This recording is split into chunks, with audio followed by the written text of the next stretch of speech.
Hello and welcome to Dev Game Club, a weekly podcast in which two veteran game developers play games from the past and discuss their impact and relevance today.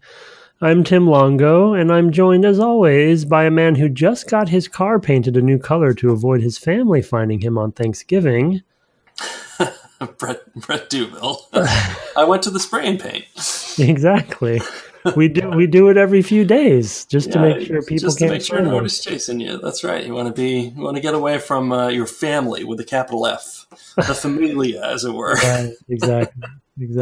Yeah, that's a good tie-in for the game we're talking about, which is of course Grand Theft Auto 3. We have more broad topics to talk about this time because A, neither one of us quite got to where we wanted to. But B, there was also so many topics we wanted to talk about last time that we hardly got to any of them. So we're going to have a lot more kind of broad overview stuff. But we will continue to draw sort of examples from the first area, from Portland, the first island or whatever that's in the game. I'm getting there. I'm a handful of missions from the end, I think. But well, the missions definitely get more difficult. I'm kind of stuck on one right now. Yeah. Which one? Well, it's the one where you have to take down, I think, 3 different triad groups, and then you have to take one of their vans into the packing plant or something. Oh, right. Okay, yeah. And it's like the tier 2 of the Tony stuff. Yeah. It's I've done Salvatore's first section, but I haven't done his second set. And Cipriani. So actually, let's. So you mentioned that. Now I'm like, so there's an example of a voice actor who I don't think really works in this game. Oh, who was that? That's Michael Madsen. Oh, really? Is Tony Cipriani, and his delivery just doesn't quite work. Like, you don't feel the intimidation you feel from so many Michael Madsen characters.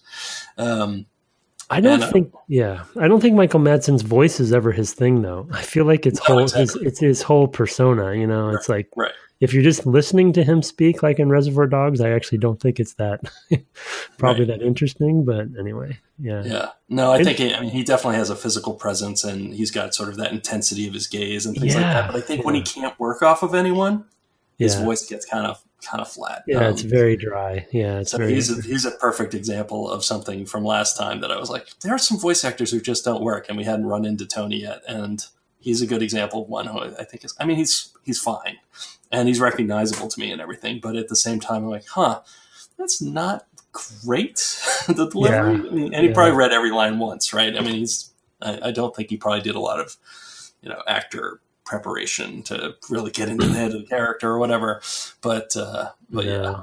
Do you know who plays Salvatore or Salvatore? I forget. He's kind of the main Don of the island, but anyway, he seemed pretty good. That might be Frank Vincent. I think it might be. I'm gonna look it up now. Salvatore GTA Wiki. On the fly research, everybody. Yeah, I had it open last time. Yeah, it was Frank Vincent. Yeah, I'm right. Yeah, he's really good. That guy's he's good. Yeah. So I'm kind of bouncing around between. I think I have one mission on Joey still that I've kind of left because I got stuck on it. Just too hard.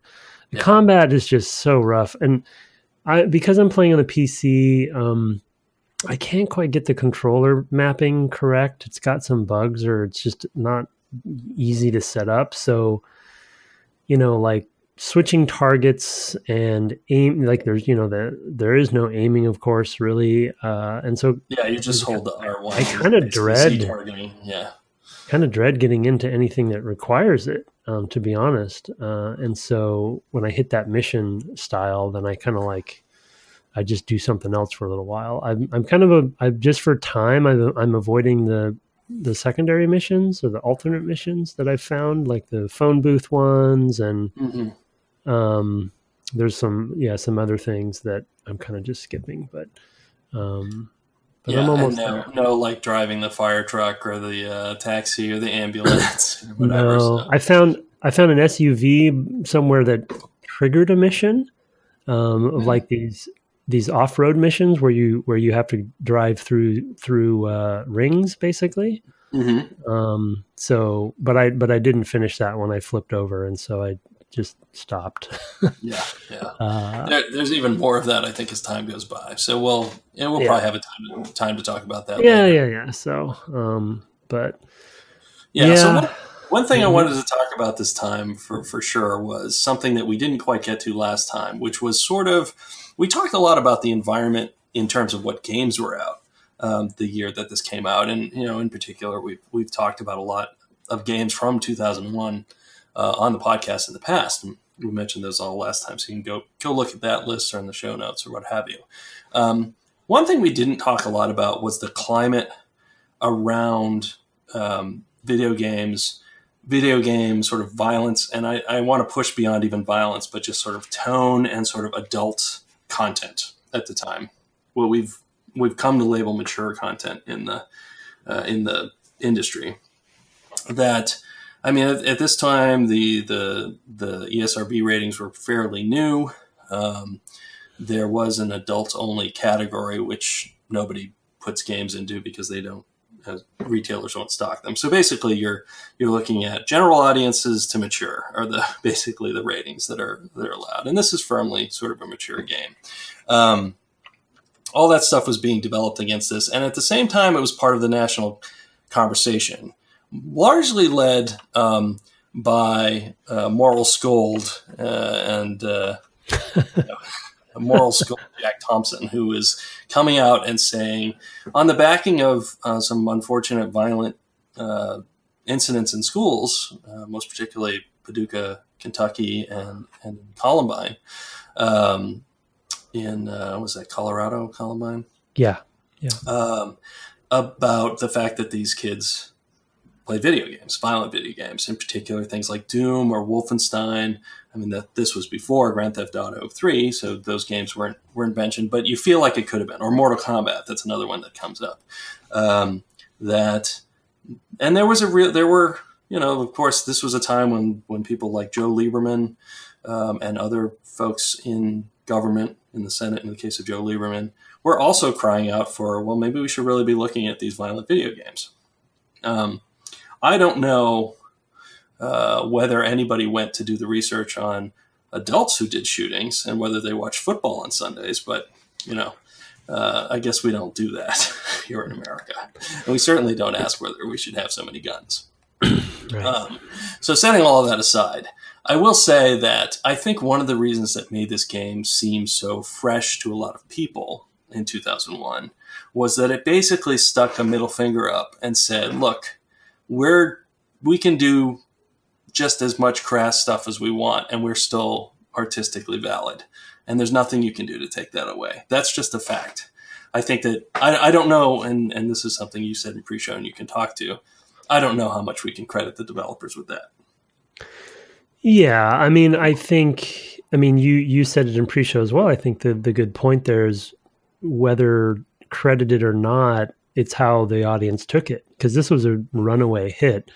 And we'll get to another, I think, big reason why it was a runaway hit from like a game structure and technology perspective. But to put that aside for a second, to your point, I guess I can't really argue that, like, and I think we both admitted that this we were probably a little too old to really appreciate that sort of punk rock nature of this thing, you know what I mean? And just sort of like you said, sticking the middle finger up, because we were already kind of in the professional world and starting families and stuff. And so kind of just a different perspective on things. But I guess I can't argue that if you're, a teenager around this time and you're getting this thing, you're like, yeah, this is exactly what I want. And though not exactly from the same motivations for sure. And I would say I would give this other medium and these other artists even more credit, but rap in the 90s was going through similar stuff, especially in Oakland and LA and stuff. And so, and they had very specific things they were saying with their music, right, and their audience responded to it. So whether they intended for it to happen or not, because I really am mixed, because there's certain things when I play this game now where it's like, yeah, that was very intentional. And then this doesn't seem intentional. It just wasn't consistent.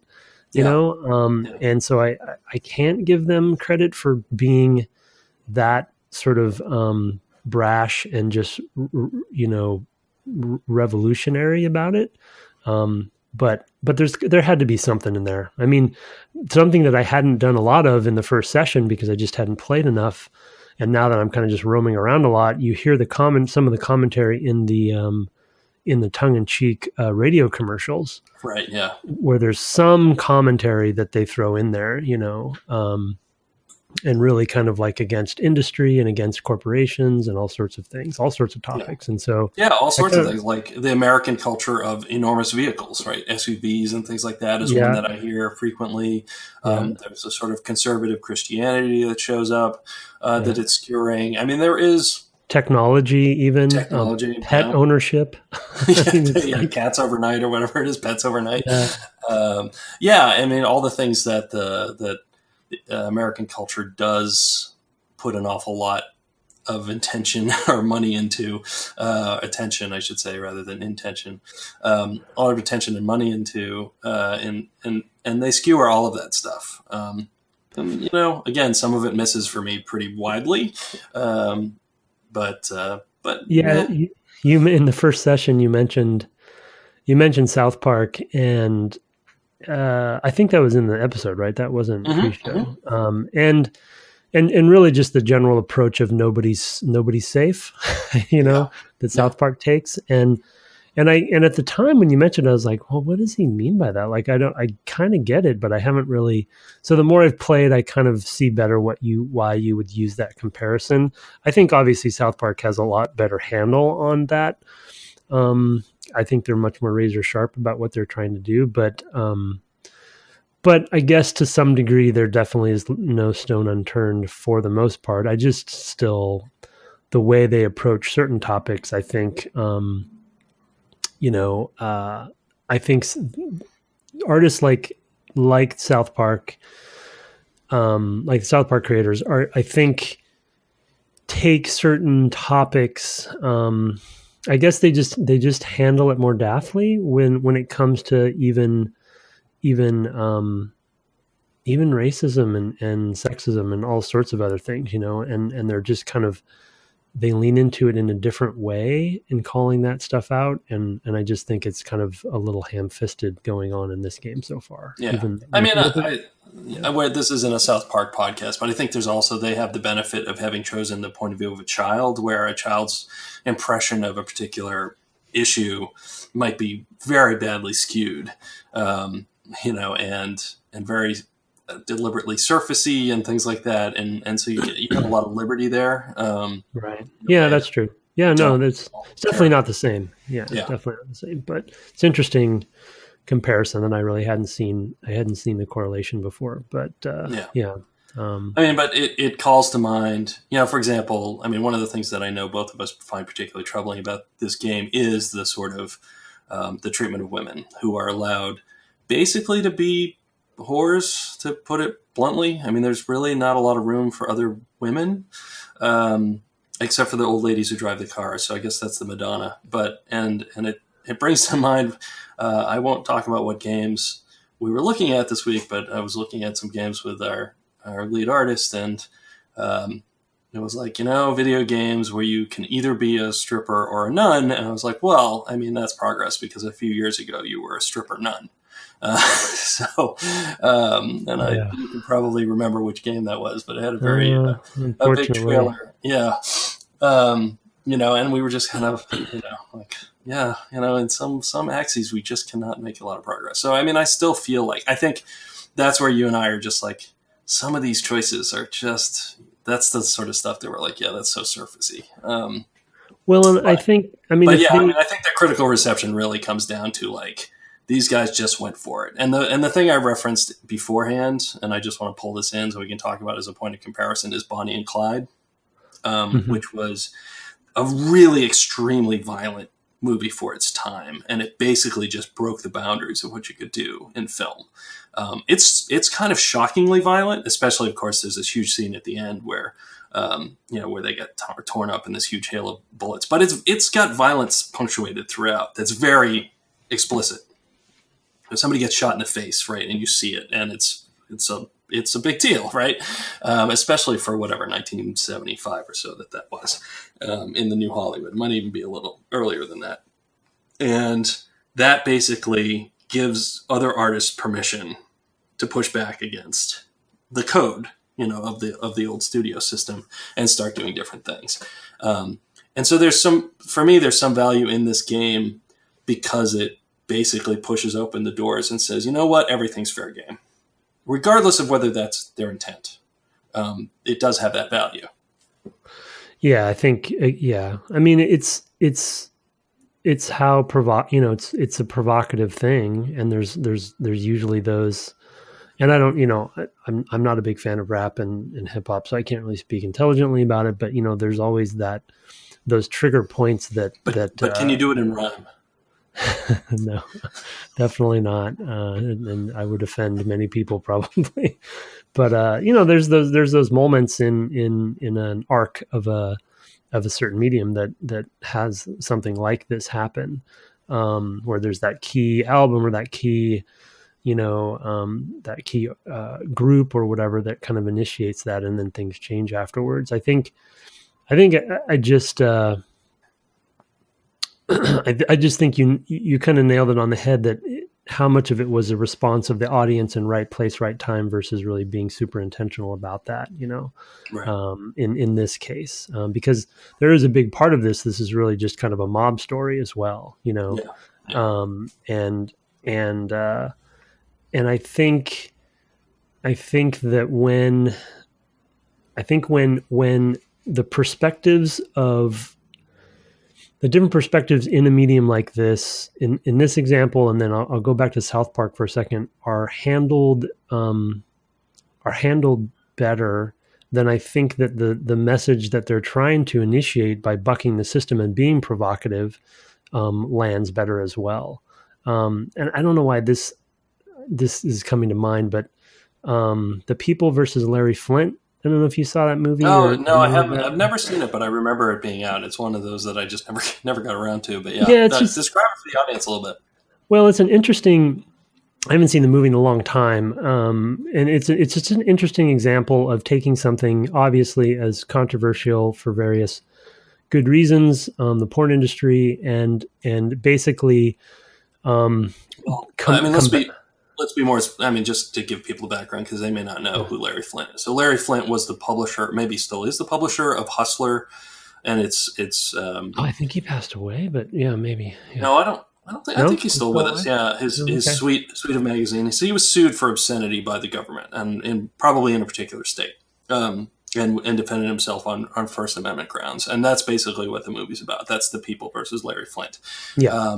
The thing about Hustler was to be more. Even more so, it's like, well, Penthouse and Playboy were more kind of this genteel thing, and Hustler was deliberately raunchy and crass, and very much taking things that were in the news that might be really, really ugly, and then using them as the backdrop for their pornographic photography. So just for people who aren't familiar at all with the story, because that's a 20-year-old film probably at this point, nearly. Probably. Just to kind of give that context, Woody Harrelson in that film plays Larry Flynt. So go. Yeah. Sorry. That's a much better summary than I would have given. Because it wasn't just about the whole industry, but it's basically freedom of speech, right? And kind of how something provocative like Hustler specifically should be treated in a world where we do have freedom of speech, and The People versus Larry Flynt. And there's just Ed Norton, I believe, plays his lawyer, and his closing. I recommend anyone who's interested in sort of just the topic of freedom of speech and how to argue in extreme situations within, especially these days, now that I think about it. And my memory of Ed Norton's closing remarks in the case, the monologue there, was just astounding. And I think that was kind of one of his breakout films, if not the breakout film, where people are like, oh, this person, he's pretty good. And then the director is escaping me, but he, Milos Forman, I think, maybe. Oh, wow.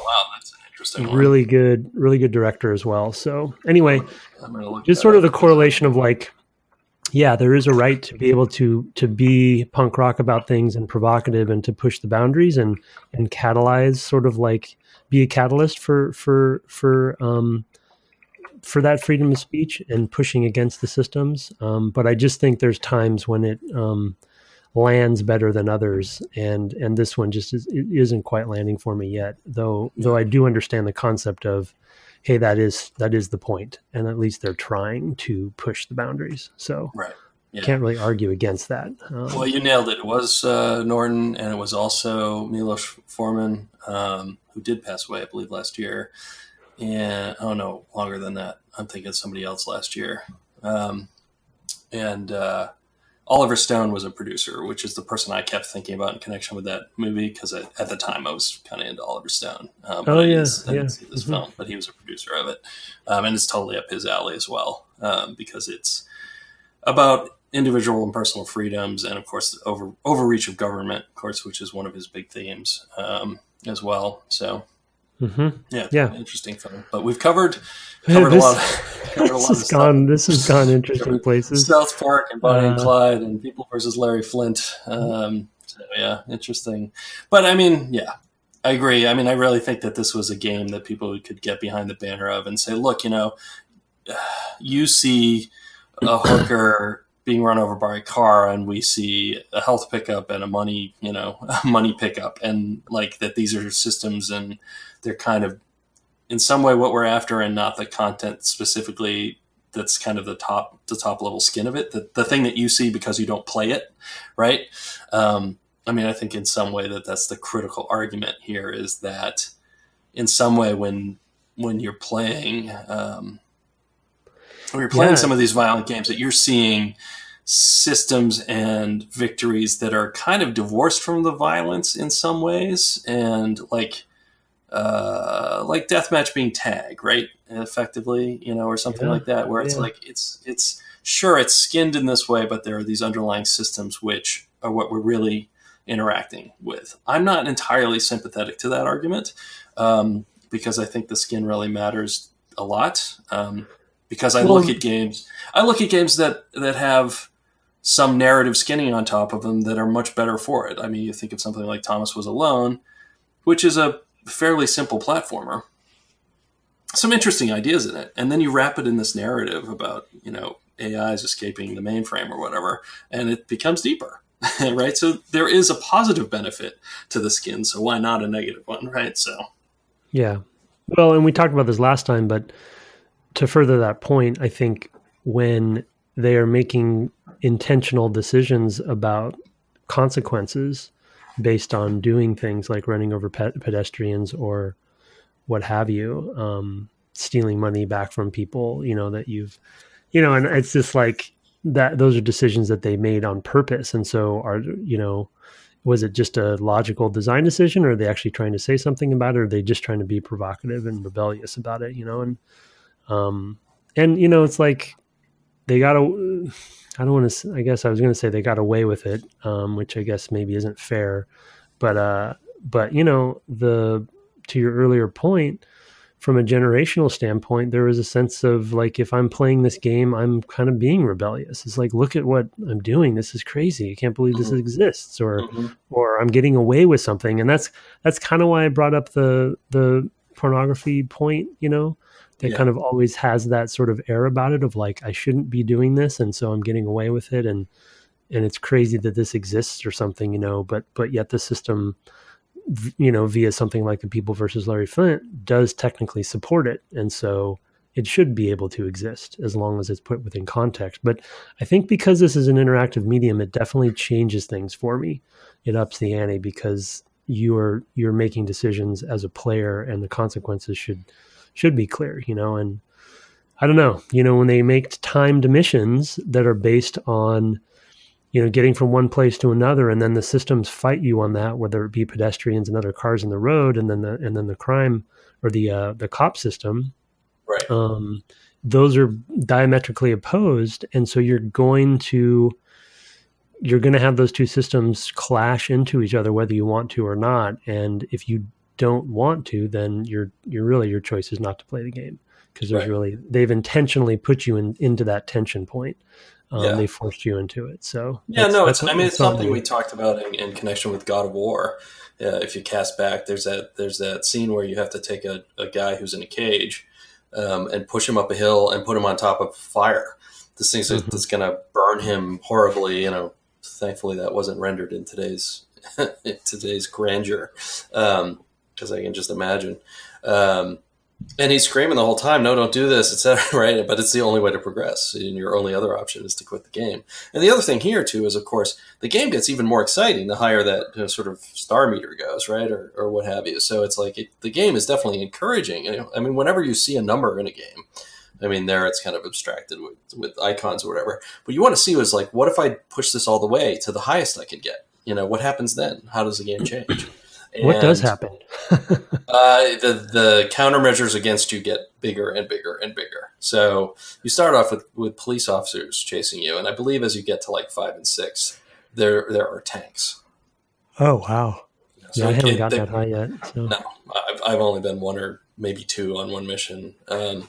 It just amps up. It might not even be possible. It might be very difficult. I shouldn't say not possible. It might be very difficult on the first in the first area to kind of push it up that high. But I mean, as you kill police officers and things like that, I think automatically that pushes the numbers up and things like that. So that's a whole thing.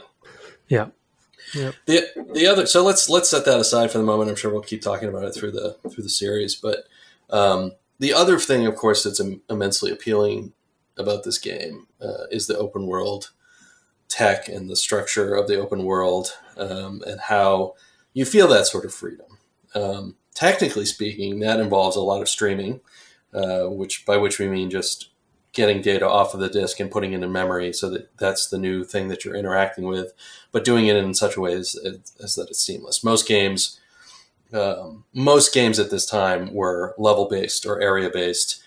Certainly there have always been some degree of streaming games, but often there are stops where you have to load something. But this game allows you to stream pretty seamlessly anywhere you want to go. It's not even just I'm streaming on some linear path, so I know where you're going to go next. But it's like literally if you want to drive diagonally across the map, if there's nothing in your way, and for the most part you can do that, it's just going to keep streaming the city in and bringing in more detail, which is even more shocking as you get to the other couple of games in this generation, with Vice City and San Andreas, which have, I remember San Andreas just being mind-bogglingly how good it looked as it was streaming in all that data. So that itself, I think, was also a big draw of, I can just drive all over the city. And systemically, they support that by basically spawning in police officers and things like that just around you whenever. Those AIs don't have, if they fall behind, they'll just make new ones. And if they're in an area that gets loaded out, they'll just make new ones because they know you're at this star level or what have you, and that means this is happening. Or you're doing this mission, and so this is what's happening. There's always cars in front of you and things like that. All those sorts of things that they do systemically layer nicely on top of that streaming, because they can just use the sort of instantaneous information that they have as they've loaded stuff in. If things fall out, they just know, you're at this level of being sought after, so you should have this many people after you. This faction is after you, or what have you. So it's interesting from that standpoint. Yeah, I mean, I remember, I think we maybe mentioned this in the first episode, but I just remember when this came out, and we had a huge group of people, and we all kind of were down on the bottom floor, basement floor of LucasArts at the time, and we just all it was a pretty huge group, and we were just playing it and talking about it, and just there was this revelatory moment of like, look at what you can do.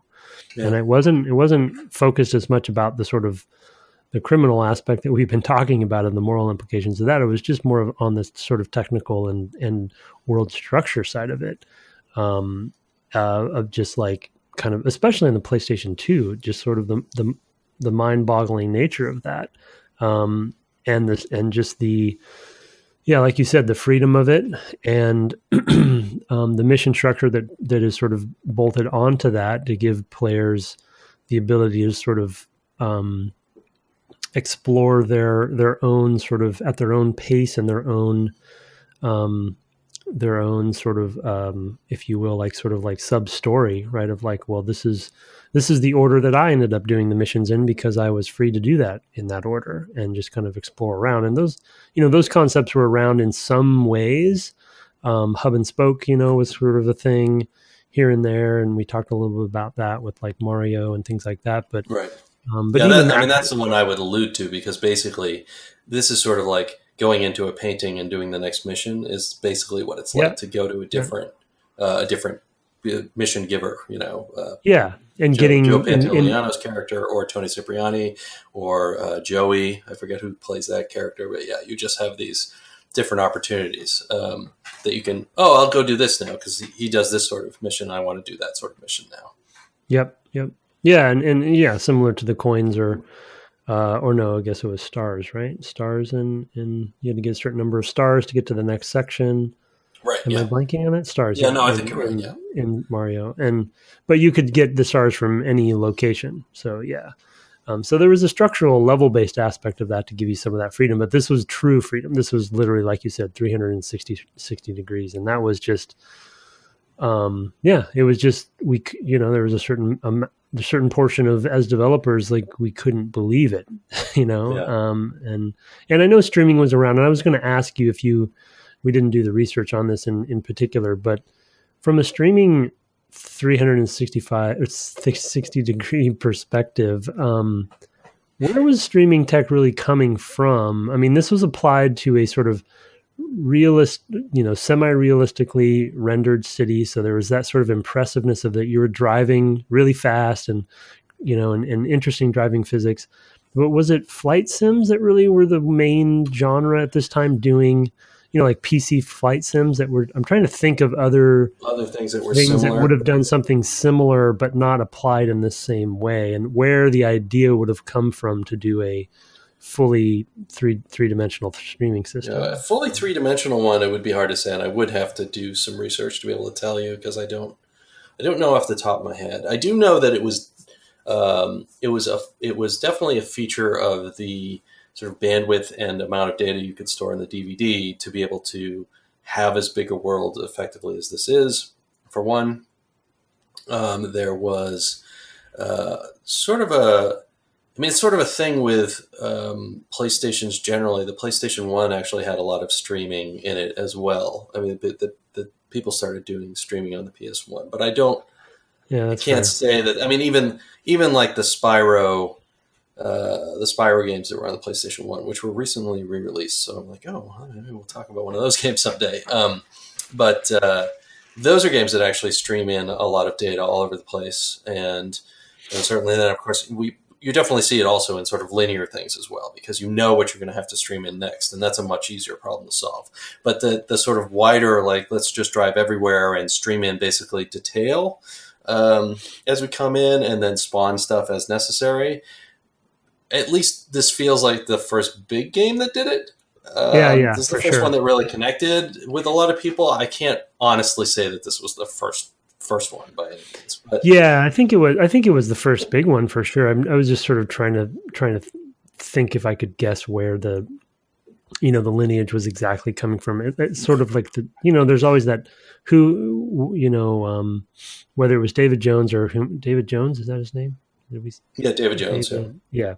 Whomever it was, is sort of like where that kind of in game development, you occasionally have those ideas, especially in the technical side, where you put kind of two and two together and you think, well, what if we applied this thing from this other genre to do this in this other genre that wasn't intended to be done that way? You know what I mean? And then you kind of mix. You mix and match those things together and create something unexpected. And I didn't even think of, to your point though, that the limitations of the PlayStation 2, when it came to, if you wanted to make anything large scale, you had to actually deal with streaming in some way, because it was kind of your only option for memory. Right. And ironically, I wonder if that was their motivation versus freedom and open world and creating a kind of an open world genre. What I've read is that they were interested in the freedom, so that I think that's just a thing that Jones in particular really believed in and was really a big fan of. Was you can go and do any kind of crazy stuff. So I think it does kind of come from him from that standpoint. But there were other things, other games that I think where you saw some of this. I was trying to remember the name of that space game that recently had a release, and I'm totally blanking. Elite, yes, thank God you came up with it. I'm trying to remember the name. But I mean, that's a procedural generated world where you kind of, you can think of it as streaming in all the time. And I mean, there's certainly sort of spawning stuff where it should be on the fly, I feel like, probably. I mean, I don't know how these things are implemented in particular. But anything that's sort of procedural as well, you probably would be doing that too, generating more map as you go. And I'm sure that there are games that are similar to that at the time as well. Well, that's what I was thinking of flight sims. Like, because if you think of Microsoft Flight Simulator, right, that's simulating the planet. You know, back in those days, they were trying to still do that or whatever, or continents. And I would assume they would have had to have had streaming tech, even though you're not landing and going through cities and stuff. You know, you're definitely streaming over time because you can just keep going. Yeah, you're streaming in detail, basically. You're streaming in texture detail for the ground, for sure. Yeah. And although there weren't often significant differences, I mean, basically it was because at that altitude the ground is effectively flat. they often no, I know, but there was some sort of data where they were trying to simulate, you know, real and things like that, real topography, you know. But if you can think of some logical connections of like, oh, what if we were to land, and what if we were to keep streaming, and what if, you know what I mean, what if we put buildings, and I don't know, interesting to talk about that kind of speculation, but anyway. Yeah, what was that? And there was that Derek Smart game, right? So that was the other one. BattleCruiser 3000. Yeah, that's right. BattleCruiser 3000. Kind of infamous. People should look that one up. That's that one we'll probably get around to, because I don't know what kind of impact it made, but it was a sort of, here's a game, I'm just going to make a game that just does everything, infinite, you know, whatever, inside of this sort of space opera thing. So, totally. There's nothing out there right now doing that. You know, it's just that's such a, I'm being facetious there. Yeah. With the Star Citizen. Nobody's trying to do that right now. No, not at all. No one would attempt that again. Oh my God. No one has $200 million raised through crowdfunding to do that. That would be insane. I'm fascinated by it though. I'm interested to see what happens. Yeah, I actually hope that as well, as an aside. But yeah, now we're off track though. You had wanted to talk about the mission structure, which we've kind of touched on, but also mission failure. I think the interesting thing about the mission structure stuff, which I think we may take for granted these days, and again, because this is probably the biggest game that actually took this structure on, there's probably earlier examples we could point to call out this sort of structure. But if you take just Portland as an example, this first island, I guess it's called Portland. Is that right? Yeah, that's right. Yeah. You basically have a series. For the most part, there's a couple. There's a couple sequential aspects when it comes to revisiting Tony and Salvatore twice. But in general, you kind of unlock these mission givers, but you can bounce around between them, you know, and I think, and then do their sort of quote unquote quest line and finish that. And then sometimes that unlocks another one, or sometimes mid quest line, it unlocks another character to go, and they sort of intertwine the stories, if you will. Yeah. And so it'll unlock, you know, so that kind of structure happens all the time today, right? It's all over the place. And that's kind of a common trope of mission, macro mission structure, which is cool.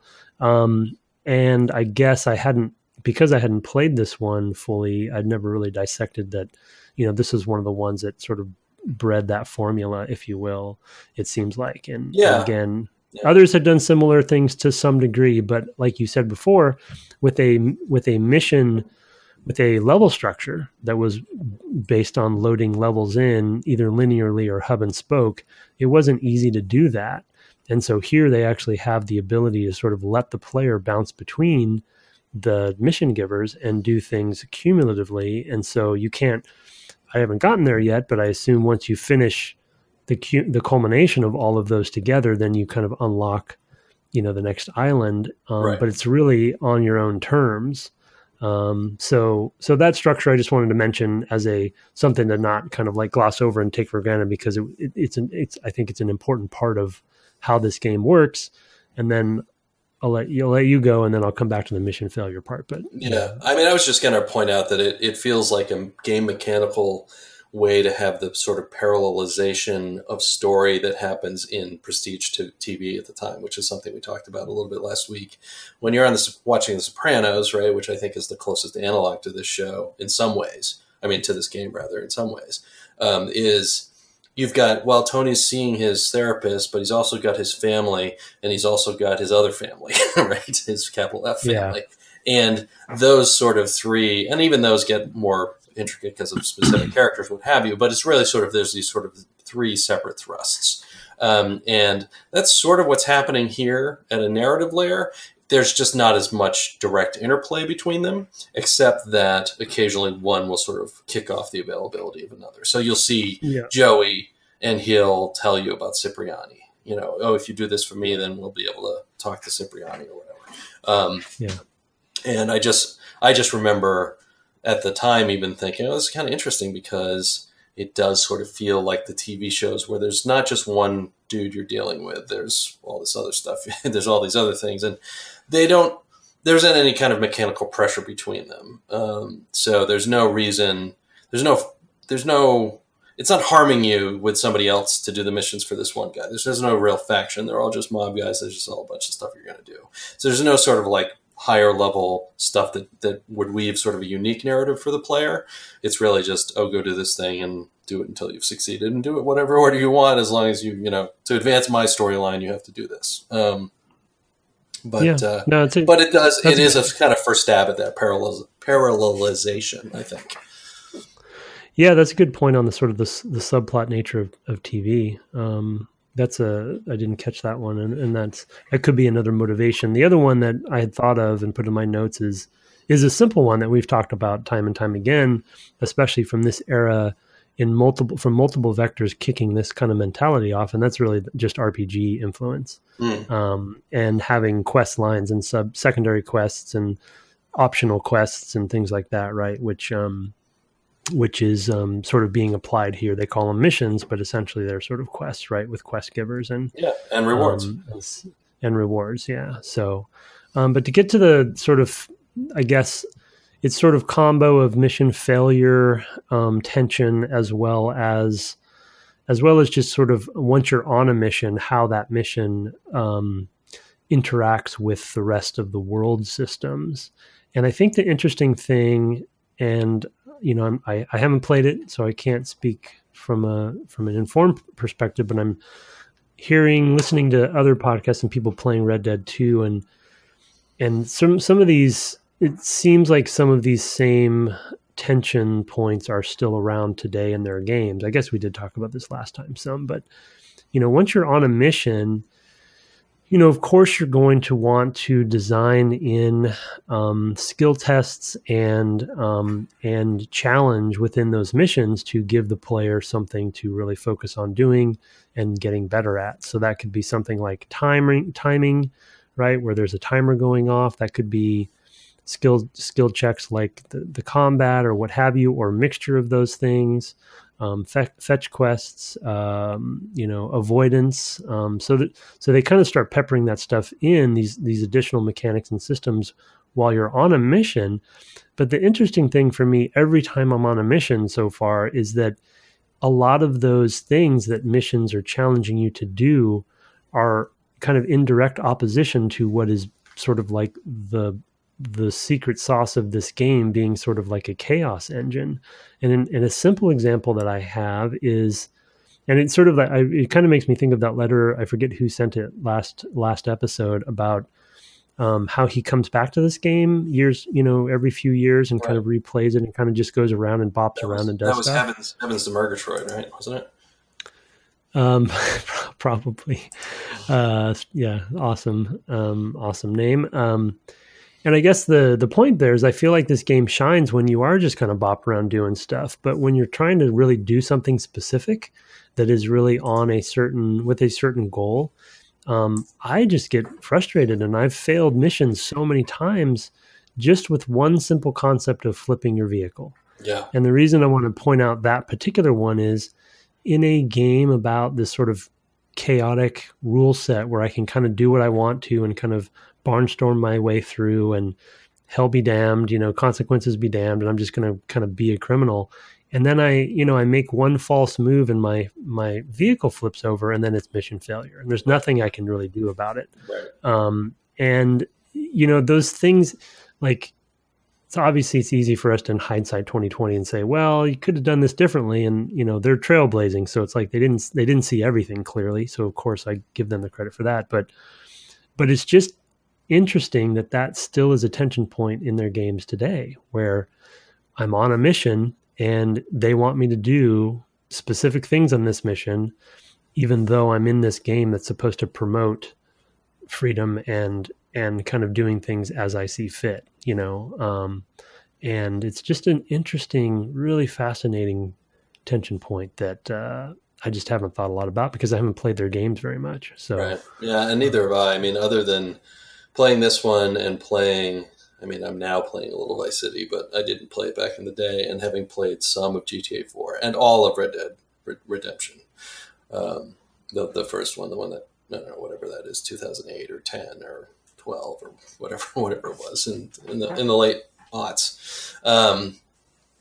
It's definitely not, you make a good point in that it definitely is diametrically opposed of, like, you have all this freedom, but because of the constraints of this particular mission you're on, unfortunately, you don't really have all that freedom. And the freedom, so you don't really have a way to test yourself when you're not in the missions against that, because you don't have those constraints. Well, and the freedom fights the missions. Yeah. Like, literally the things that you can do and have fun with in the game is fighting against you succeeding in a mission. Yeah. It's just a weird dichotomy there. I don't know. It's just, I can't say it's misplaced, but I think that one of the innovations that open world games have done, I think, since, admittedly Rockstar has kicked off this genre and arguably one of the biggest genres ever, is they've refined that. They've found ways to marry the sort of core challenges and skill test and mechanics with the world systems better. They've meshed them better. Yeah. Yeah. No, I mean, for me, the open world game that I would return to, talking about, I think it was David, returning to GTA 3 is the one he liked to just sort of drive around in and just do the kind of chill thing of just hanging out and not engaging with any of the story stuff. For me, that was the Spider-Man 2 movie tie-in game. Which, my friend Jamie Fristrom had worked on, and which full disclosure, I'm in the credits because I talked with Jamie about some improvements they could make to some of their missions. Having not seen them, but just sort of talking about the mechanics and where players were failing. But it's the game that I could just sort of pop in. When we were crunching on Republic Commando, that game was out, and I would come back to my house after a very long day and just sit in front of the TV for 15 minutes, just web swinging around New York City, just to, all right, I just need to calm down. And I wouldn't do any of the story stuff or any of the mission stuff, because I didn't want to be under any of those time constraints or any of those other constraints that you talk about that work actively against the sort of just pure joy of flying around as a web swinger. And for me, that was the experience. That was the open world game that for me, I was like, oh, now I get it. These are the things that people like. If they really enjoy the driving in GTA, I could see them just enjoying sort of driving around and seeing what they could do. In Vice City, I had a moment where I leapt over a jump on a motorcycle and it did a cinematic camera of, being a low shot and seeing me flying overhead. And I was like, okay, that was pretty cool. Like, I can imagine just driving around and trying to find those sorts of things and having those moments and just feeling kind of, yeah, all right, cool. And then you go to play the missions and it's a very different sort of stressful situation, which we were talking about, like, is explicitly meant to push you to transgress, let's say. Yeah. And agreed. I definitely understand the motivation for trying to do it. I just think that there's, as far as like early takeaways for me, is sort of like, how do you try to make sure you're considering how those things should mesh together better, because I definitely understand the motivation, but when I'm on a mission, I feel like I'm not having fun or playing the game that I want to play. I'm playing the game they want me to play, and it feels kind of unfair because, to be honest, like, I don't have a lot of fun driving in the game, or I have frustrations because of the physics, and it's easy to tip over. Or it's easy, and every vehicle is different, so I'm kind of learning on the fly how each vehicle handles, and so there's all these things fighting the fun in the middle of a game that really has a lot of innovation going on, like a lot of innovation. So anyway. Just something unexpected for me that I didn't see coming. No, for sure. I mean, one of the things about, you mentioned sort of all the cars behaving differently. That actually is one of those things that leads to systems that feel somewhat exploitable, which is another topic we had on for tonight. That for me, in some of these missions where it's like, well, make sure you take out these cars, in particular the triad trucks or whatever. I go and I find the biggest, baddest thing I can find because I know I can just grind along that truck because they want to go on their predetermined route or whatever it is. And I'm just going to keep ramming into it on the side while it continues to try to hew this line that its pathing is done or whatever.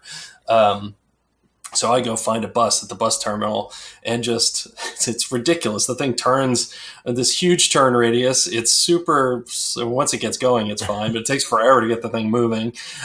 Doing a K turn in it is ridiculous. And it starts beeping as soon as you take it out of the yard.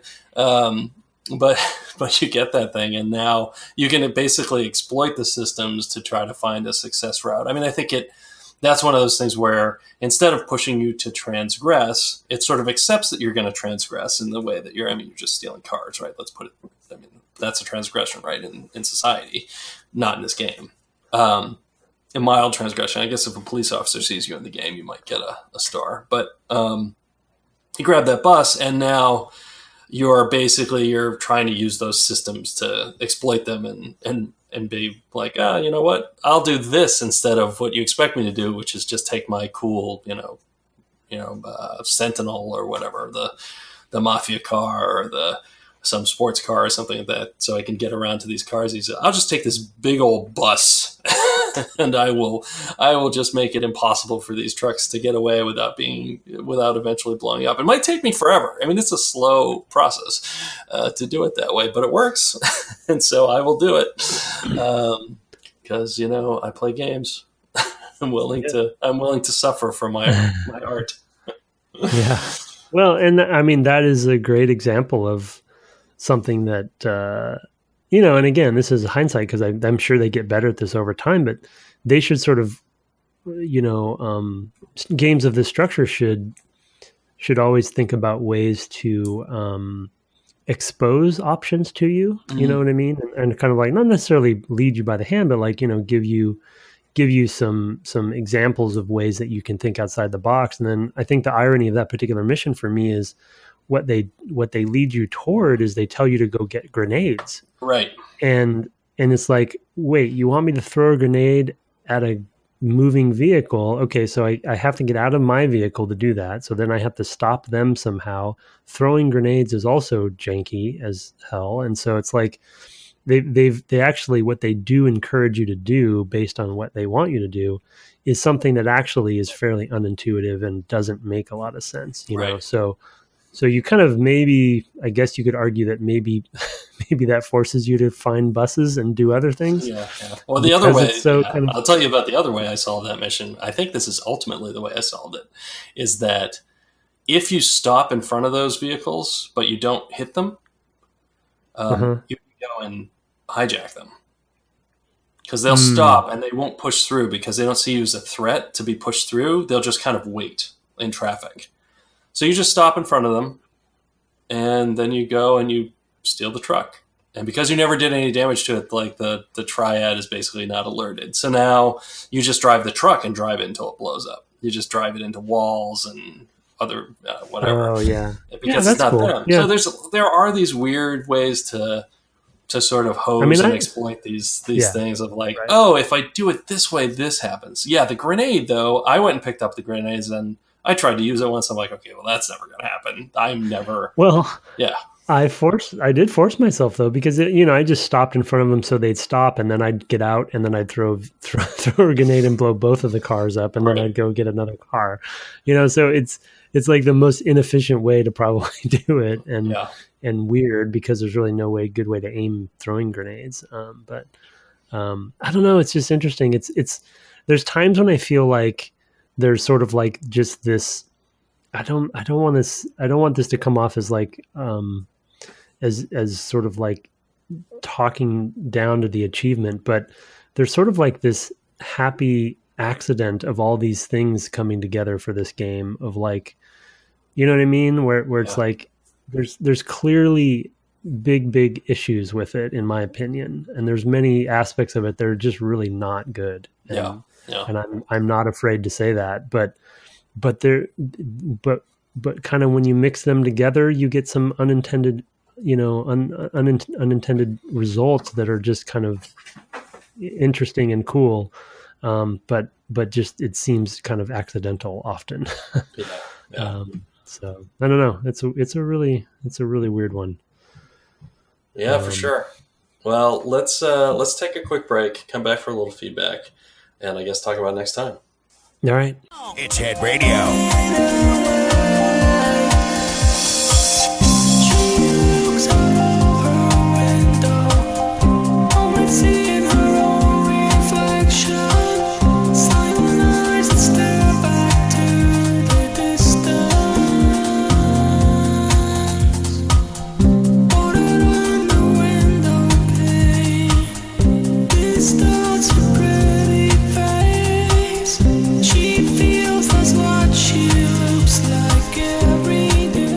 Welcome back from the break. We actually have had several pieces of feedback, mostly by email at devgameclub@gmail.com.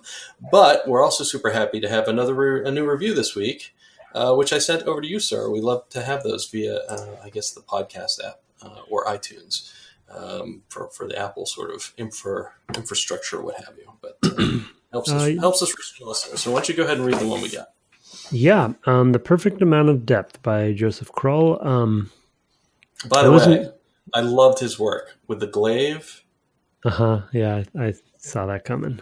I was going to say something, but then I was like, yeah. But I'll leave that to you.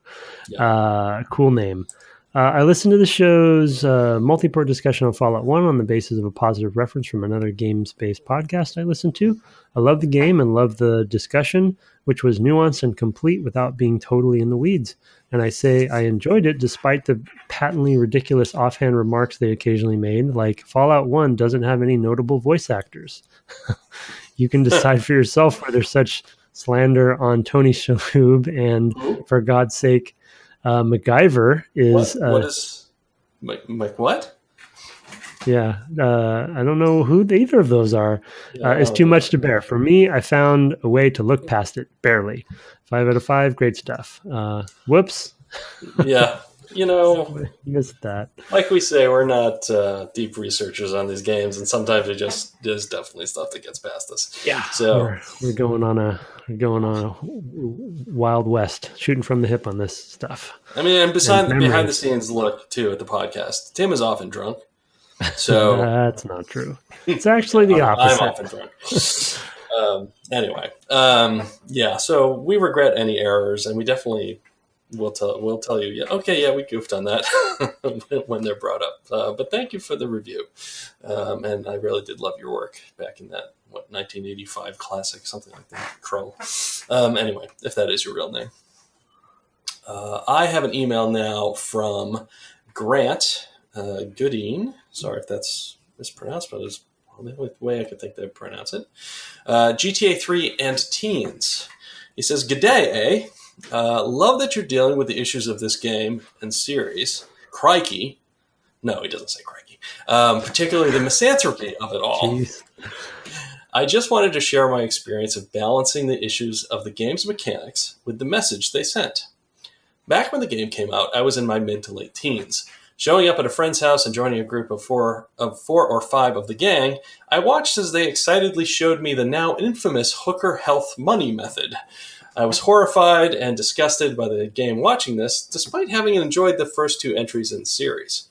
Eventually, I took a turn at the controller and found myself enjoying the flow of the gameplay, including killing people for money. I actually took a step back, reflected on this personally, and realized my friends were just enjoying it blindly. Between this moment and Manhunt years later, I find Rockstar Games have a unique skill at making horrific behavior palatable when merged with gameplay mechanics. I would love to see them use this to force a player to look deeper into themselves, but I doubt it will happen. There is a potential there for a mod or indie game using the same engine that could do this, however, and really help people remember that protagonist doesn't mean hero. Just wanted to share this experience. Grant. Yeah, I keyed in on that last part of the sentence. You know, people were that protagonist doesn't mean hero. I love that formulation. Yeah, that's good. That's good.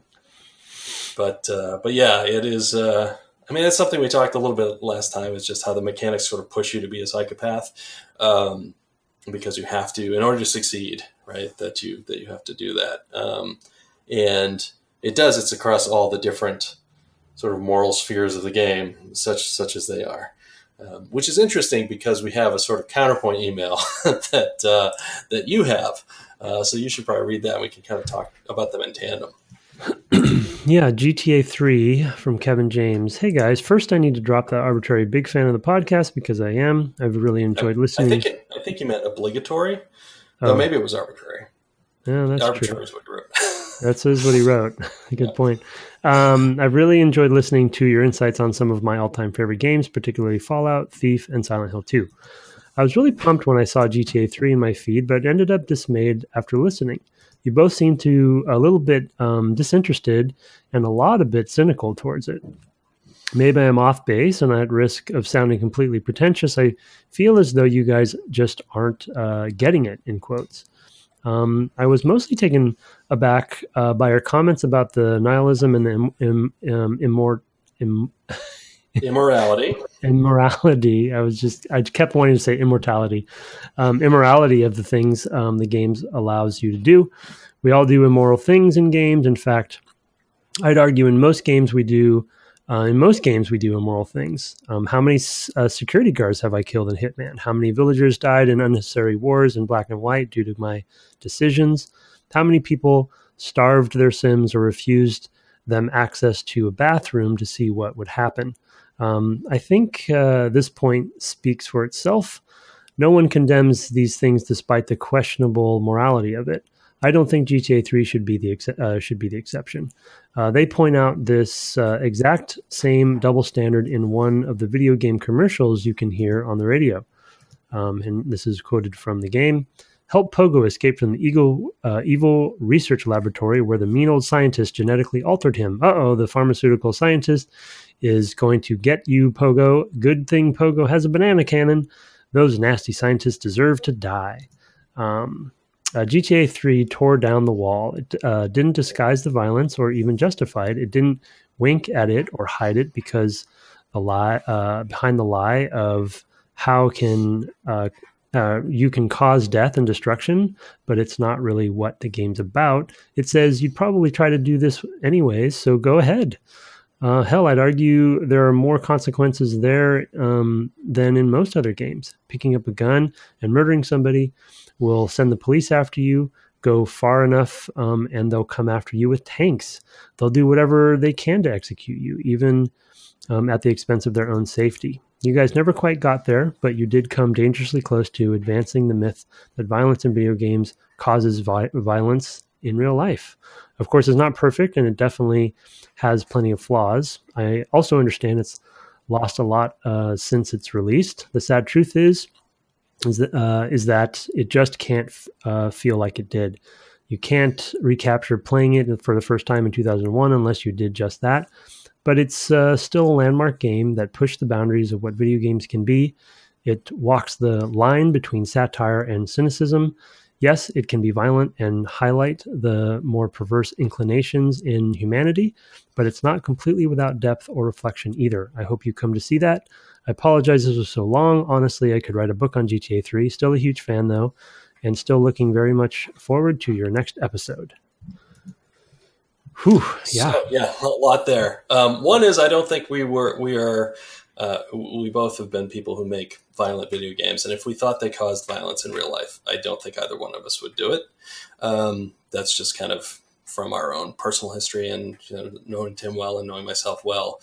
If I thought that was true, I would find another profession. So I just want to kind of put that to bed altogether. I just want to stick a pin right in that one and say, look, that's not what we're saying. No, I think for us, the bigger thing, and I know that I kind of confused it in my last episode because that thing about being drunk. No, I mean, I had some martinis. So punching up rather versus punching down. Now I'm going to mess it up again. I totally confused and said totally backwards. And because I was kind of into the point. I wasn't sure which. I wasn't sure. Yeah, I wasn't sure I was clear on that either. But because I don't use those terms much, so I thought maybe you had it backwards too. But yeah, I did. I definitely did. And I was listening to it the next day and literally put in the show notes. Brett confuses punching up and punching down, and there is some punching up in the game, and I think we've covered some of that earlier today because some of it only kind of reveals itself over time as you hear more, as you get better with sort of the systems of the game, and you hear more of the radio just because you can hear it, you can pay attention to it more because you're not just figuring out the controls and all those other things. I think you hear more of that punching up at sort of crass consumer culture and some of the things we talked about earlier in this game, sort of religious conservatism in some cases, or on-demand pets and all that kind of weird stuff. Double standards and hypocrisy, and there's a But at the same time, go ahead. I was going to say there's an ad I just heard before stopping playing, before we started recording, where they lean into technology and sort of the concept of having the internet on your phone. And this was in 2001. So there was some commentary about like, you can be on your phone everywhere, or you can imagine being on the internet anywhere. And they just sort of totally nailed it for the era, and a little bit ahead of their times of what happens nowadays. But so, yeah. Sorry, go ahead. Yeah, no, I was just, but one of the things that I never really appreciated, and again, it was kind of my point with South Park even last time, is that I really hate it when people punch down to people who don't have power. And so it drives me crazy to see every taxi driver be a turban-wearing character, every single one, and it's just, ugh, I mean, it's those things that I'm just like, come on. And then, of course, there is the sort of grayness of the world of like, you're always going off to, to kill people. That's the only thing you can do. To me, narrative framing is important. And don't get me wrong, I like dark stuff. And I will, towards the end of this series, I will give my book recommendation for the series. And I have a couple in mind. And they're dark things, right? They're not all, softness and light. But there's some of that in there. And this game, it just doesn't for me. And it's not there's two issues there that I'm kind of talking about. One is sort of representation matters. And then also just personal taste. Like I've said before on the podcast, playing any number of games, I kind of like to play the good guy. And I have no opportunity to do that here at all. And that bothers me. And it bothered me even more in GTA 4, where it's like, not only am I not a good guy, but I'm a totally different bad guy than I realized I was, right? I was not a sort of good-hearted guy. I was not like Butch Cassidy and the Sundance Kid, right? Where I'm like, I'm kind of a good guy. I happen to rob banks for a living. But I'm very likable and charming and everything. Versus, and I think that sort of talks to his like, well, here's all these horrible things that happen in other video games. Well, okay, yes and no. Anyway, I also didn't in something like Black and White, I played it to the best of my ability, and I didn't like try to lose a lot of villagers or teach my creature to become a psychopath who just ate any villager he saw or whatever. So a lot of ways that those games can go. It's something you pointed out where it's like, well, you have freedom, but where does your freedom really go? What kind of freedoms do you actually have? That sometimes bother me. Yeah, and I think, I think it's good mail. Both of them are good mails, and he makes some good points. And just to echo what Brett's saying, my points, if they came across as anti-violence, is definitely not the case. Like, both we have made violent video games, and I play a lot of them, and for me, it's really not even about the violence as much as it is how things are handled. I mean, yeah, there are consequences.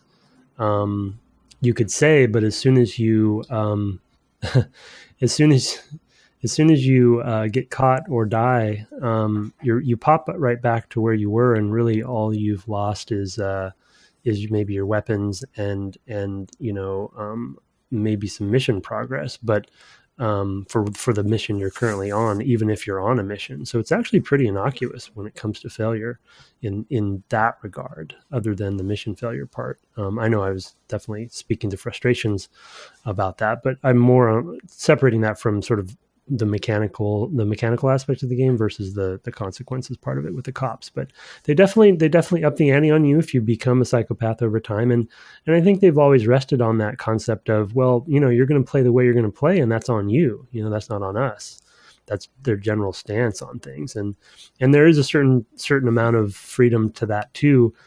But my point really is really kind of more revolving around, when you're in Hitman, you know what you're playing, and the consequences of that are failure of the mission or what have you, and you're definitely playing a murdering psychopath. But the context for these games tend to set it much more into a, I don't want to say realistic, but a more contextualized space where, I'm walking down the street or driving down the street or driving down the sidewalk, and it's kind of puts it in, for me at least, and again, personal preference, a much more of a stark reality of the consequences. And they clearly have made decisions in the game that don't fight that for you, and in fact, some, like I've said multiple times in these past two episodes, they in fact diametrically oppose those things with what they're asking you to do. So it's kind of tempting you to be that way. Forcing, or forcing in some cases. So it's definitely a nuance. I can't argue with them on it. And it is just sort of like how they choose to present, I guess, their world. And Brett made various good examples of sort of like the decisions they're making. Like, I still find it very crazy to me that they still have not had a strong female lead in any of their games. As just one kind of example that's maybe low hanging fruit, but it's just kind of crazy to me. Especially because they've made so many good ones, and so time after time. So I don't know. It's just they just make some decisions that just kind of rub me the wrong way, and I'd fully admit it's personal preference, but it's not really violence for violence sake. It's more of just how they handle it, I guess, as I can kind of summarize, but not in a great way, I guess. Well, yeah. I mean, I think it was really funny. Recently, I listened to Waypoint Advice, I guess is Waypoint. Yeah, Waypoint.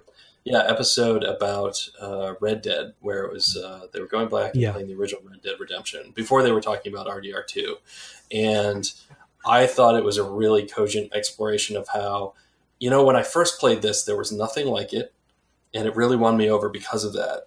And now I actually go back and look at it with the benefit of some hindsight, and the politics really kind of gross me out.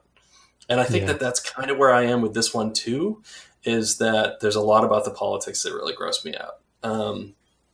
And when I say nihilist, I really just mean to them, it's like you can think of yourself as a hero, and you can think of that as stripping away and saying, you know what, that's all BS. You're just doing, horrible things in all of these games. I don't feel that way.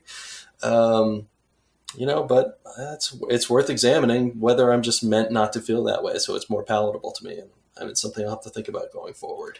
I will point out too, like, I hadn't played a Hitman game before Tim made me play Hitman 2 a couple of years ago. So yeah, for probably similar, yeah. I mean, it never appealed to me because of what it was, like literally a murder simulator.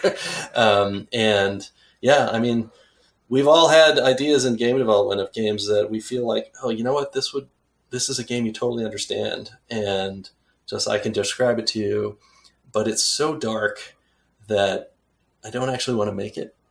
And feels like one of those games where it's like, oh yeah, I totally get it. I don't know if I want to make it. Yeah. The context, in some cases, play it. So the context for me is definitely a big impact, at least for me personally, and as a player, too. And so, something like, I don't know, I'll say Fallout or something, right? The post-apocalyptic, like, it's so far from reality that it changes sort of the context for me. And I think that they tend to really kind of simulate, for their time, at least, that the game comes out. So it kind of changes the context for me. Of course, Hitman does as well. But I mean, Hitman is a weird character and context, and there's this different kind of tone to things there. And also it's, you're playing it specifically, what you're getting yourself into. I definitely, I'm a admitted Metal Gear fan, but there's big problems with that franchise as well. And so I have to come to terms with that. The other one, to give Ethan an example of another kind of subgenre that I've actually stopped playing a long time ago for personal reasons, is World War II games. Specifically, shooters specifically, because both my grandfathers were in World War II, one in Pacific and one who was actually in D-Day, and survived. And so I sort of like thought to myself at one point, I don't know if I really want to glorify these events anymore. Yeah. And so I just, as a player, stopped playing them, just for personal reasons. So, I'm sure a lot of it is just sort of like, it's, you can't argue their innovation and the impact they've had, though. That's why I definitely ultimately had to concede that we have to play this game, because I see what Ethan's saying as far as Kevin. I keep saying Ethan's actually looking ahead. Kevin, what Kevin's saying about the importance of it, and I totally take his point on how we are not getting it. I think it's just we're getting different things. From it. So it's interesting you mentioned war games, because I'm the same way. Not so much with World War II, although I did feel kind of queasy about that. Even back playing the original, I guess Call of Duty. Medal of Honor.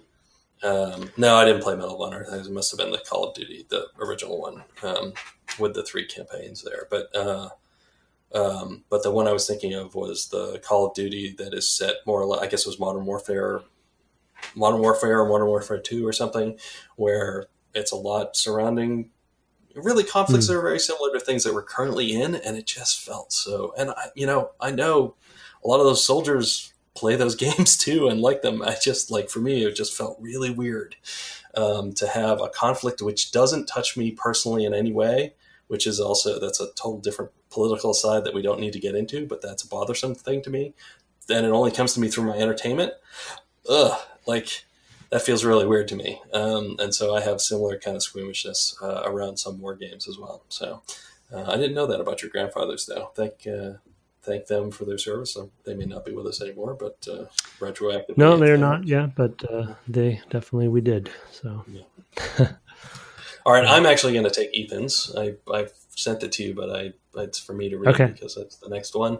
It is, I'll have a number 9 large from Ethan Johnson, if that is your real name.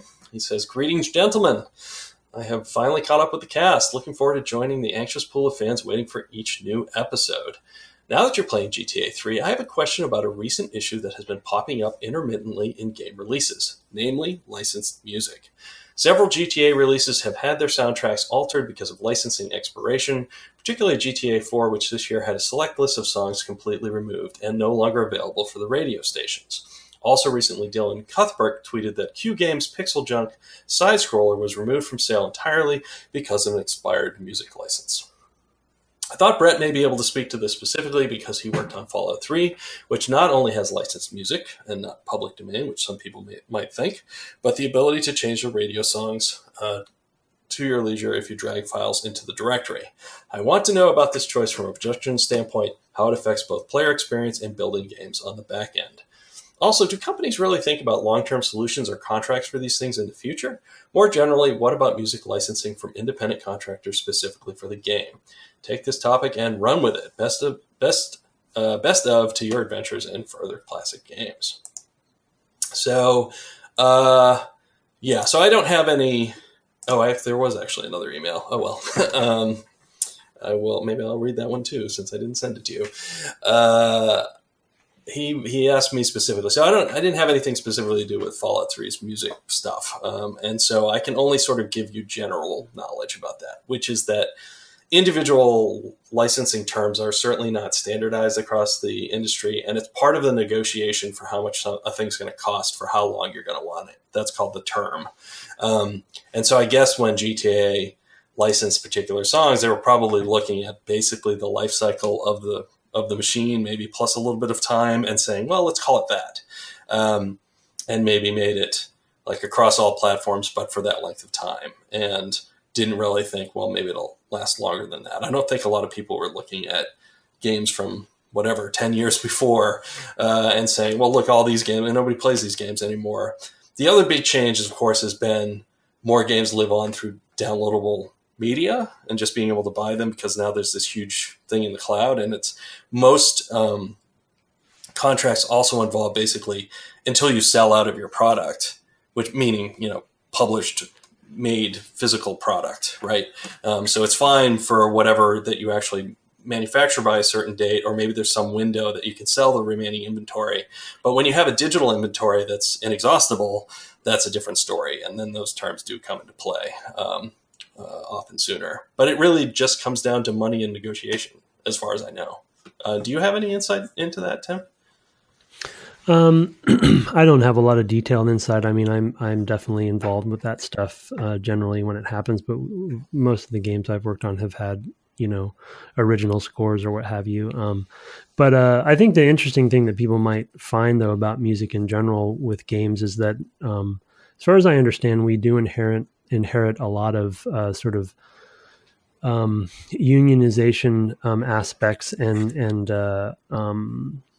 agent sort of culture aspects with a lot of music in games as we do from film, or as inheriting some of those concepts from film. And so musicians actually music has a different ownership sort of situation than a lot of other assets in video games, because a lot of the musicians are coming from sort of that world.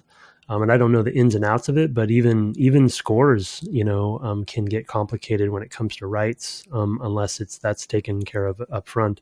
But for licensed music, I think to Brett's point, it's I think people would like to think that they plan ahead, but there's often just a few years ahead, right? Especially in these days, because you don't know how the game's going to do, but also, the concept of service-based games was not a thing back then, for sure.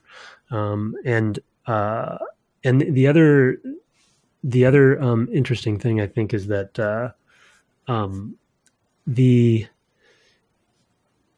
I just lost it. Well, I have another part. You can come back to it. Well, for me, I was going to also say, often this is a thing that a publisher negotiates rather than a developer. And it's really kind of a budget line item of how much do we pay, and that will kind of come into play as well. So you're making decisions in that way too. Yeah. And as far as the other part, which was sort of, well, what about if you can just drag in music that it'll just play if you just put in this directory? It's funny because I feel like either the original Xbox or the Xbox and the Xbox 360 had personal soundtracks. You could just sort of make your own thing. And games had the opportunity to just pull from that instead. Or you could actually, I think, go to the Blades or whatever and start them playing. Yeah. And although that's not something I ever did, that does change the thing, but I mean, that's really no difference than just like, I don't know, having your iPhone or your iPod and plugging in some headphones while you play the game or something like that. We don't really plan around that players are going to do that. I've never been on a game where we thought about that at all. I know some people listen to podcasts while they play games, so, I can't imagine doing that myself, but I know some people do. I think that just falls under the concept of you owning that music yourself. So it's covered by rights. Sure. I did remember what I was going to say is my understanding is that rights in perpetuity are actually, they are possible, but extremely expensive most of the time. So nobody ever goes for that deal because it's, the musicians luckily know that a perpetuity contract is worth a lot of money and should be worth a lot of money. It does happen occasionally because, we hear about all the games that are taken down, but we don't often hear about the ones that are not. So there's definitely some out there that maybe got, contracts in perpetuity or something. But a lot of the bigger studios are trying to use, or they'll contract with a musician to do original stuff. So then they can own the songs to avoid all of this. But yeah, right. Yeah, if it's written specifically for the game, usually there's no issue here because they're being paid contract work to generate a piece of music to spec, basically. And that's just a different story entirely. And often I suspect the publisher or developer will own the copyright outright. Though, I mean, there'll still be credit given and things like that. It's just who owns the music at that point is, well, no, you wrote that under contract for us and not for yourself. So, different story there. Okay, and I will read this other email because I forgot we had another one. And I know neither one of us have played this game, so it'll kind of make short work of this. But it's Underworld Ascendant from Mark Eldridge, who corresponded a lot with our Ultimate Underworld series, and who I think was in my streams quite a lot at the time as well. Anyway, he says, "Hi guys, just wondering if either of you have tried Underworld Ascendant since it was released this week. I had high hopes for this game, and the menu screen uses... Yep, the new Underworld released? Yep. So there you go. There's Tim's answer." He continues, "I had high hopes for this game, and the menu screen uses a remix of the music from the Ultimate Underworld menu screen, so it hit all the nostalgia buttons. Unfortunately, calling the game unfinished is about the most diplomatic way of putting it. The save system in particular has significant issues, and the sort of issues which makes me wonder if they decided to use Unity as the game engine and only discovered later in development that it simply couldn't do what they wanted to do with it. I'd be interested to hear both of your thoughts on this and the use of, quote, ready-made game engines like Unity and Unreal in general for immersive sims in particular. Kind regards, Mark." Okay, yeah, so we have touched on these sorts of things before. I think when we even going back to talking about like System Shock and how you had to write inventory systems and things like that. A lot of things are not taken care of for you in these game engines. So when you say ready-made, it's really just a framework to make your game. And the particulars of your game often are kind of all over the place. I mean, that said, id Tech 5 or 6, I don't know, whatever the current id Tech is, plus Unreal, plus CryEngine have all been used to make immersive sims in the last 5 years with Dishonored 2, and Prey. So it's not like it's impossible, but you do have to do work to do some of these things. I mean, I don't know the particulars of this game because I haven't played it either, and I had also missed that it had come out. I knew it was coming out this fall. I just lost track of when. So yeah, there's nothing specific to me. It's just you have to plan for it.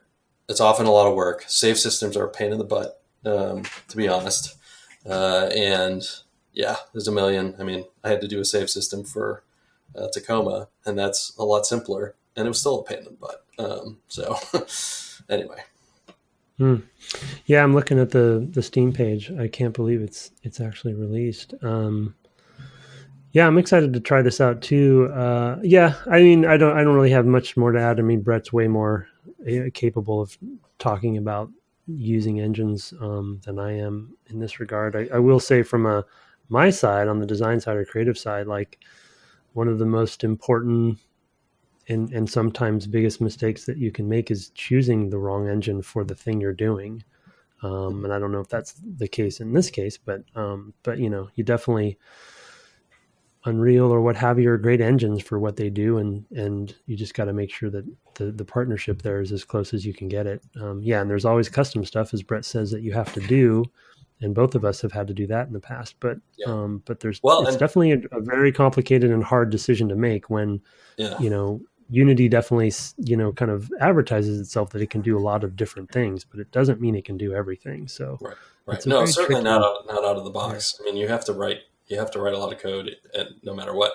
But when we talked to Lulu a couple of weeks ago, and I direct you to this, Mark, she talked about how they wanted to make Thief, I guess 3, Deadly Shadows, was it? It's basically Thief 3, using the Unreal Engine. And the way they normally like to work in Thief was a particular way. And they went and she said, we literally talked to Tim Sweeney and said, well, we want to do this. And he said, oh yeah, don't use Unreal for that. That was kind of their answer. And it's like, well, that's a good thing to hear now after we've spent all this money on your engine to license it or what have you. But yeah, I mean, there's they did ship that game in Unreal. So they did. Yeah.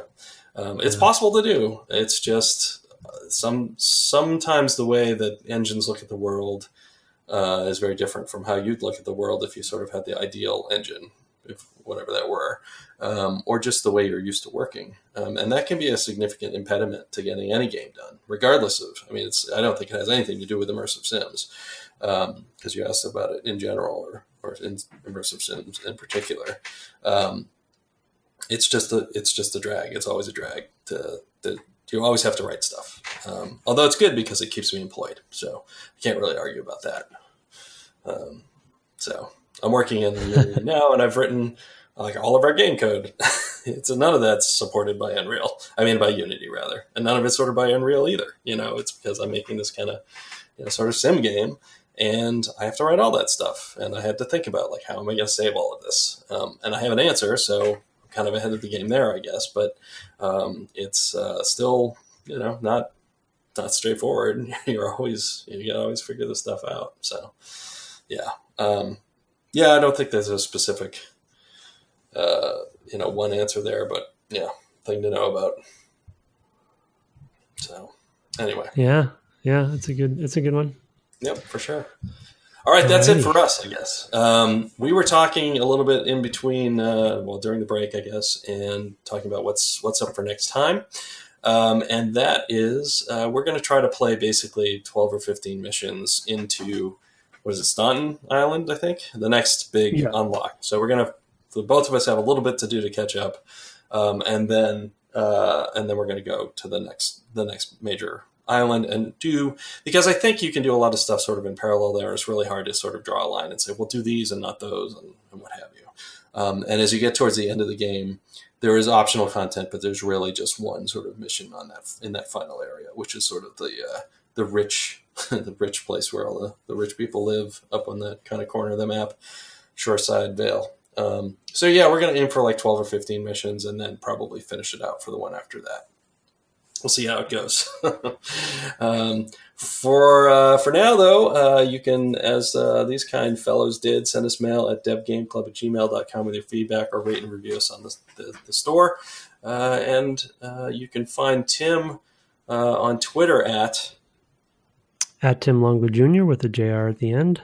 And, of course, you can find the podcast at Dev Game Club. I occasionally am streaming this game at twitch.tv/Brett Duville, and I have gone from Twitter, so that's where you'll have to find me, though I do monitor the Dev Game Club Twitter, so you can see me there.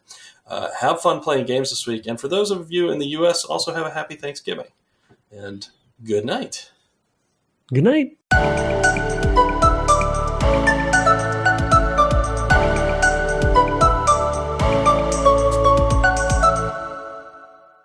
What, it didn't sound good this week?